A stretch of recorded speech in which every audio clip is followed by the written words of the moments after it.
হুম, দেখা যাচ্ছে না? তাহলে এখন আমরা আমাদের এইখানে শিটের ভিতরে সবকিছু আছে। টাইটেল, প্রাইস, এটা ক্যাটেগরি, এটা সাব ক্যাটেগরি। আর এই টাইমটা আমাদের লাগবে। এটা আমি দেখাচ্ছি কোথায় ব্যবহার করতে হবে। নামটা কপি করব। কপি করে এখানে টাইটেল এই যে নামের জায়গা নাম, সেম জিনিসটাই আমরা ডেসক্রিপশনের ভিতরে দেব। এরপর এই নামটা নিয়ে আমরা গুগলে সার্চ করে দেখব। এরপর এখানে যে খাবারের পিকচারটা আসবে, এটা হচ্ছে একটা রেস্টুরেন্টের মেনু, হ্যাঁ? এটা রেস্টুরেন্টের মেনু। সেই মেনুগুলো আমরা লিস্ট করতেছি।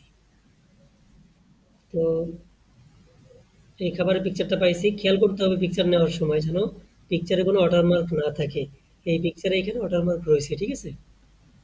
ওয়াটারমার্ক থাকলে সেই পিকচার দেওয়া যাবে না। একটা ফ্রেশ পিকচার নিতে হবে। ব্যাস এই পিকচারটা ভালো লাগছে আমার কাছে। যেকোনো একটা ব্যবহার করতে পারি। তবে শর্ত হচ্ছে যেন কোনো ওয়াটারমার্ক না থাকে, ঠিক আছে? কোনো লেখা না থাকে। ব্যাস এখন এই সেভ ইমেজ অ্যাজ, আমরা আমাদের জায়গার মতো পিকচারটা সেভ করব। করার পর এখানে চলে যাব চুজ ফাইল। সেখান থেকে পিকচারটা যেখানে ডাউনলোড করছি, কোথায় গেল? ডাউনলোড অল ফাইল, এই যে এটা আপলোড করলাম, হ্যাঁ? এটুকু বুঝতে পেরেছি? টাইটেল আমি দিছি, ডেসক্রিপশন দিছি, পিকচারটা নিয়ে এসে গুগল থেকে আমি একটা পিকচার নিয়ে আইছি। এই যে টাইটেলটা আছে তার উপর ভিত্তি করে যে পিকচারটা আমরা পাইবো সেটা এখানে দেবো, ঠিক আছে? এরপর ক্যাটেগরি। ক্যাটেগরিটা কোথায়? এই যে এখানে মেন ক্যাটেগরি, পেস্ট, সিলেক্ট করলাম। সাব ক্যাটেগরিটা কি? কপি করলাম, সাব ক্যাটেগরিতে পেস্ট করলাম, সিলেক্ট করে দিলাম, ঠিক আছে? পেস্ট করে সিলেক্ট করে দিতে হবে, ক্লিয়ার?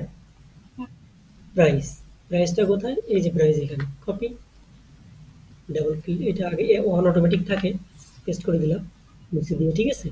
প্রাইস।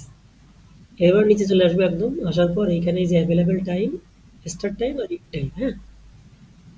এটা হচ্ছে রেস্টুরেন্ট, রেস্টুরেন্ট কখন খোলে আর কখন বন্ধ হয়, হ্যাঁ? আমি ওই যে সেটার ভিতরে লিখে দিয়েছিলাম 10টা AM থেকে 10টা PM পর্যন্ত, ঠিক আছে? তো আমি এখানে লিখবো কিবোর্ড থেকে 10 0, তারপরে যে কিবোর্ডের যে 4টা অ্যারো চিহ্ন আছে, এই অ্যারো চিহ্ন দিয়ে এখানে কাজ করব। ডাইন পাশে অ্যারো দিয়ে ডাইন দিকে সরবো।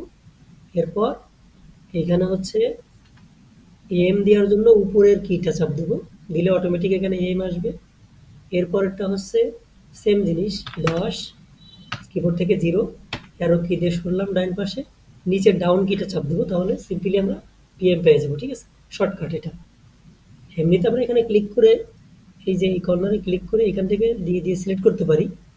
তবে আমরা অ্যারো চিহ্ন দিয়ে কাজ করলে সহজে এটা করতে পারতেছি, ঠিক আছে? তাহলে এইখানে এতটুকুই তথ্য, নাম, ডেসক্রিপশন, পিকচার, ক্যাটাগরি। যদি সাব ক্যাটাগরি না থাকে দেওয়ার দরকার নেই। মেন ক্যাটাগরিটা অবশ্যই আছে। Then price. এরপর নিচে চলে আসবো স্টার্ট টাইম আর এন্ড টাইম, হ্যাঁ? দিয়ে সাবমিট, দিয়ে সাবমিট, ঠিক আছে? সাবমিট দিলে একটু ওয়েট করতে হবে। ওয়েট করার পর এটা ঘুরে এখানে চলে আসবে। আমরা যেটা আপলোড করেছি সেটা এখানে দেখা যাচ্ছে। আর আবার আমাদের অ্যাড নিউতে ক্লিক করব, ঠিক আছে? অ্যাড নিউতে ক্লিক করে যেটা আমাদের হয়ে গেছে এটা আমরা মার্ক করে দিলাম। পরেরটা আবার সেমভাবে কপি করবো। Title paste, description paste, same ভাবে এটা আমরা এখানে গুগলে সার্চ করলাম। ভালো দেখে একটা পিকচার নিই, খেয়াল করি সবসময় একই রকম পিকচার না হয়ে যায়, হ্যাঁ? যেহেতু এই পিকচারটা কিন্তু আমি আগে নিছি, যার কারণে আমি পিকচারটা একটু আলাদা করে নিলাম।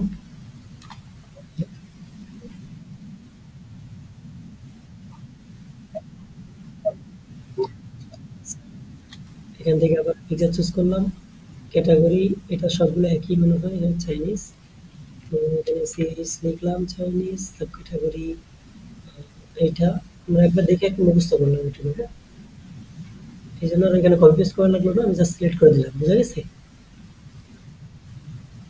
সেম ভাবে এখন কপি পেস্ট করলাম। এবার নিচে চলে আসবো, এখানে ডেটটা সেম ভাবে যেভাবে বললাম ওইভাবে বসাবো,